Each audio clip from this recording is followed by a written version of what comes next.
अस्सलाम वालेकुम जी। जेड़े भरावां नूं गेज दा नहीं ना पता, ठीक है, हैड मराले दी गेज दा उन्हां नूं दस दी है। हैड मराले दी गेज जेड़ा पानी पास करवांदी है ते फिर दसदे ने कि इस टाइम हैड मराला ते किन्ना पानी।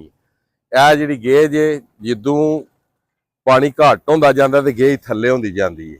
ਜਿਸ ਟਾਈਮ ਪਾਣੀ ਵੱਧਦਾ ਤੇ ਫਿਰ ਇਹ ਗੇਜ ਜਿਹੜੀ ਹੈ ਇਹ ਉਤਾਂ ਹੁੰਦੀ ਜਾਂਦੀ ਹੈ ਤੇ ਇਹਨਾਂ ਨੂੰ ਪਤਾ ਲੱਗ ਜਾਂਦਾ ਹੈ ਕਿ ਰਿਵਰ ਚਨਾਬ ਦੇ ਉੱਤੇ ਜਿਹੜਾ ਪਾਣੀ ਹੈ ਉਹ ਵੱਧ ਰਿਹਾ।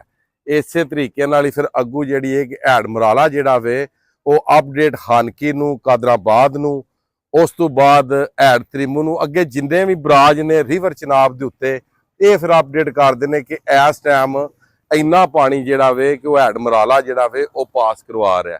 ਉਹ ਇਹਨਾਂ ਦਾ ਇਹ ਹੀ ਕੰਪਿਊਟਰਾਈਜ਼ ਹੋ ਗੇਜ ਜਿਹੜੀ ਦੱਸਦੀ ਹੈ ਕਿ 9 ਲੱਖ ਤੇ 10,000 ਪਾਣੀ ਮੈਕਸੀਮਮ ਹੈਡ ਮਰਾਲੇ ਨੇ ਜਿਹੜਾ ਸੀ ਉਹ ਐਤਕੀ ਕ੍ਰਾਸ ਕਰਾਇਆ। ਠੀਕ ਹੈ, ਅਲਹਮਦੁਲਿਲਾ। ਉਸ ਤੋਂ ਬਾਅਦ ਜਿੰਨੇ ਵੀ ਦਰਿਆਵਾਂ ਦੇ ਥੱਲੇ ਭਰਾ ਬੈਠੇ ਨੇ, ਜਿਨ੍ਹਾਂ ਸਾਈਡਾਂ ਤੇ ਪਾਣੀ ਜਾ ਰਿਹਾ ਹੈ, ਉਹਨਾਂ ਨੂੰ ਚਾਹੀਦਾ ਕਿ ਆਪਣੀ ਹਿਫਾਜ਼ਤ ਕਰਨ। ਇਸ ਟਾਈਮ ਜਿਹੜਾ ਪਾਣੀ ਉਹ ਝੰਗ ਦਾ ਇਲਾਕਾ ਕ੍ਰਾਸ ਕਰਕੇ ਹੈਡ ਤ੍ਰਿਮੂ ਪਹੁੰਚ ਚੁੱਕਿਆ। ਹੁਣ ਵੇਖੋ ਕਿ ਹੈਡ ਤ੍ਰਿਮੂ ਦੀ 4 ਵਜੇ ਵਾਲੀ ਕੀ ਗੇਜ ਹੁੰਦੀ ਹੈ। ਇਸ ਟਾਈਮ ਹੈਡ ਤ੍ਰਿਮੂ ਜਿਹੜਾ ਵੇ ਉਹ 1,60,000 ਕਿਊਸਕ ਜਿਹੜਾ ਕਿ ਉਹ ਚੱਲ ਰਿਹਾ।